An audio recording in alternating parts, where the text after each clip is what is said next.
இன்று நாடாளுமன்றத்தில் வைத்தியர் அர்ஜுனா அவர்களுக்கும் கடற்தொழில் அமைச்சருக்கும் இடையே கடும் வாக்குவாதம் நடைபெற்றது என்கின்ற செய்திகள் பேசப்படுகின்றன.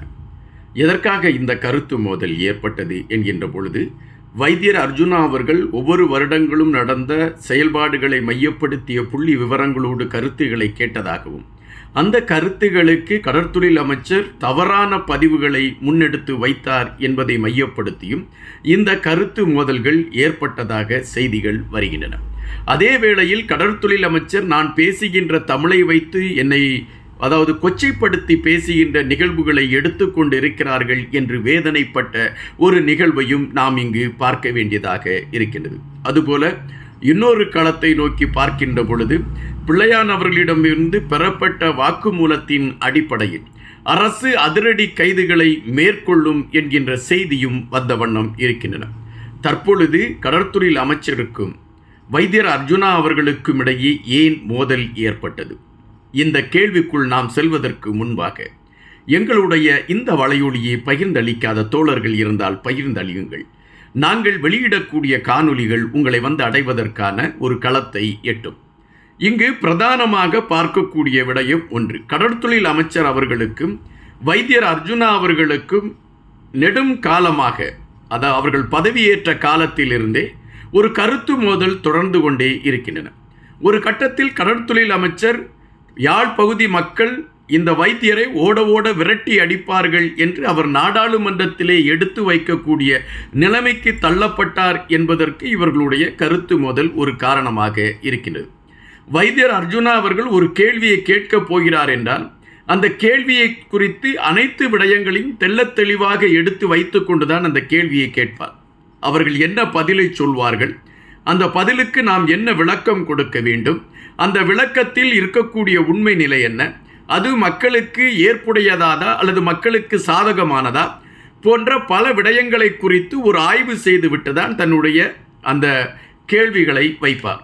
இப்படித்தான் இன்று அவர் கடற்தொழில் அமைச்சரை அந்த துறையை சார்ந்தவர்களை மையப்படுத்தி அந்த துறையில் இருந்து ஒதுக்கப்படுகின்ற நிதி, அதில் வருகின்ற வருமானங்கள், அந்த வருமானத்தின் வீதாசாரங்கள் போன்ற பல கணக்கீடுகளை எடுத்து வைத்து கொண்டு புள்ளி விவரங்களோடு அது சார்ந்த கருத்துக்களை அவர் கேட்கின்றார். அப்படி கேட்கின்ற பொழுது அரசு இந்த துறைக்கு எவ்வளவு மானியம் ஒதுக்கியிருக்கிறது, அந்த மானியத்தில் எவ்வளவு மக்கள் பலன் பெற்றிருக்கிறார்கள், அந்த மக்களுடைய பலன்கள் எவ்வளவு வருவாயை ஈட்டி இருக்கிறது போன்ற பல கேள்விகளை வைத்தியர் அர்ஜுனா அவர்கள் கேட்கிறார். இந்த கேள்விகளுக்கான விடையை கடற்தொழில் அமைச்சர் சொல்ல வேண்டும். காரணம் அவருடைய துறை சார்ந்த கேள்வி. எனவே அவர் இதற்கு முன்னெலும்பி வந்து அவர் கருத்துக்களை பதிவிட வேண்டும். அப்பொழுது அவர் அந்த புள்ளி விவரங்களை கையில் எடுத்துக்கொண்டு அதற்கான விளக்கங்களை அவர் கொடுக்கின்றார். அப்படி கொடுக்கக்கூடிய சூழலில் அவர் சொல்கின்ற அந்த கருத்துகள் முரண்பட்ட கருத்துகள் என்று வைத்தியர் அர்ஜுனா சார்பில் எடுத்து வைக்கப்படுகின்றது. அரசு கோப்புகளில் அரசால் சொல்லப்படுகின்ற தகவல்களுக்கும் இங்கு எடுத்து வைக்கக்கூடிய தகவல்களுக்கும் முரண்பாடுகள் பல இருக்கின்றன. அதுபோல மக்களுக்கு இந்த திட்டங்களின் சார்பில் இவ்வளவு நலன் கிடைத்தது என்பதற்கான கோட்பாடுகள் எடுத்து வைக்கப்படுகிறது. அந்த கோட்பாடுகளில் உண்மை இல்லாத செயல்தன்மை இருக்கிறது என்பதை வைத்தியர் அர்ஜுனா எடுத்து வைக்கிறார். இது பெரும் ஒரு மோதலை அங்கு உருவாக்குகிறது. ஏறக்குறைய 2 பேருமே நாடாளுமன்றத்தில் எப்பொழுதுமே கீரியும் பாம்புமாக மோதிக்கொண்டு இருக்கக்கூடியவர்கள். தொடர்ச்சியாக கருத்தியல் மோதலை அவர்கள் தொடர்ந்து கொண்டு இருக்கக்கூடிய விடயங்களை நாம் இங்கு பார்க்க வேண்டியதாக இருக்கின்றது. வைத்தியர் அர்ஜுனா அவர்கள் கேட்கக்கூடிய கேள்விகளுக்கு நம்மால் சரியாக பதில் சொல்ல முடியாத ஒரு சூழல் ஏற்பட்டு விட்டதே என்கின்ற கோபம் கடற்தொழில் அமைச்சருக்கு. எனவே அவர் அதனை மறைப்பதற்கான முயற்சிகளை எடுத்துக்கொண்டு அவர் அதற்கு பதிலளிப்பது போன்ற பல விடயங்களை குறித்து பேசினார் என்பது ஒரு செய்தி.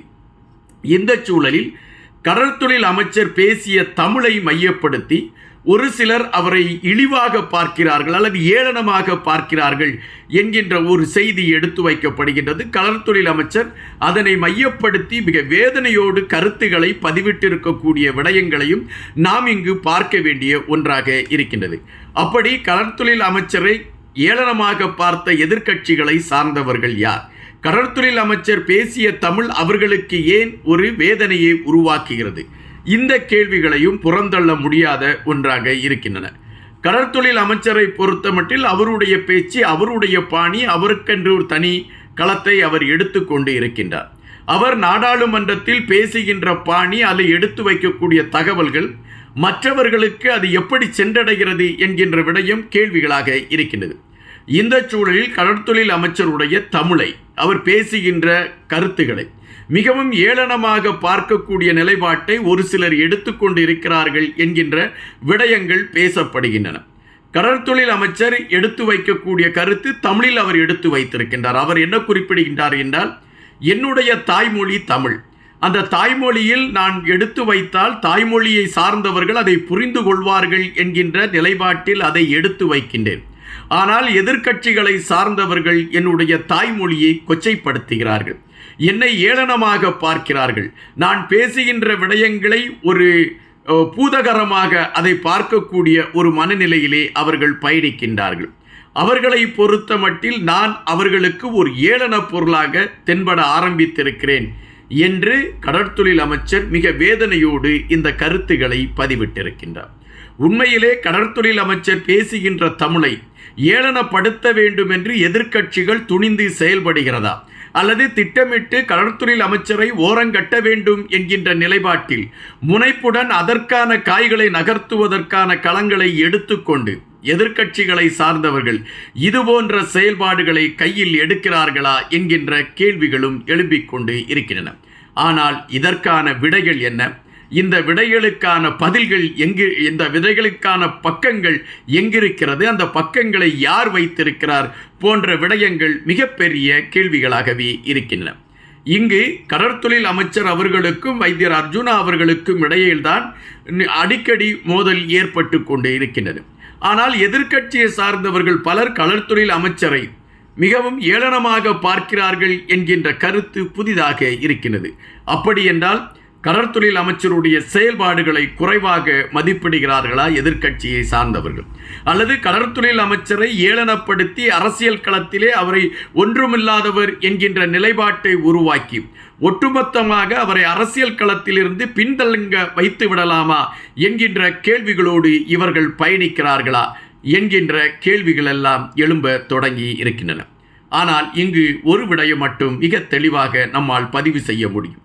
மக்கள் பிரச்சனைகளை மையப்படுத்தி கொண்டு ஒவ்வொரு நாளும் நாடாளுமன்றத்தில் ஒவ்வொருவரையும் கதற விட்டு கொண்டிருக்கிறார் வைத்தியர் அர்ஜுனா என்பதில் மாற்று கருத்தல்ல. நேற்று வவுனியாவில் நடந்த ஒரு காணி அபகரிப்பு விடயத்தை மையப்படுத்தி காவல்துறை அதிகாரிகளை உள்படுத்தி கொண்டு வைத்தியர் அர்ஜுனா கேட்ட கேள்விகள் ஒரு பரபரப்பின் உச்சம் என்பதை விட மக்கள் விடயங்களை பேசக்கூடிய ஒரு களமாக அது இருந்தது. இன்று கடற்தொழில் அமைச்சகத்தை மையப்படுத்திய கேள்விகளை புள்ளி விவரங்களோடு வைத்தியர் அர்ஜுனா எடுத்து வைத்த பொழுது ஆடிப்போய் நிற்கிறது கடற்தொழில் அமைச்சகம். வைத்தியர் அர்ஜுனாவுக்கு எப்படி பதில் சொல்வது என்று இங்கு ஒரு திறமையான நாடாளுமன்ற உறுப்பினர் இருக்கிறார் என்பதை மீண்டும் மீண்டும் உறுதிப்படுத்தி கொண்டிருக்கின்றார் வைத்தியர் அர்ஜுனா. நன்றியுடன் இன்பா.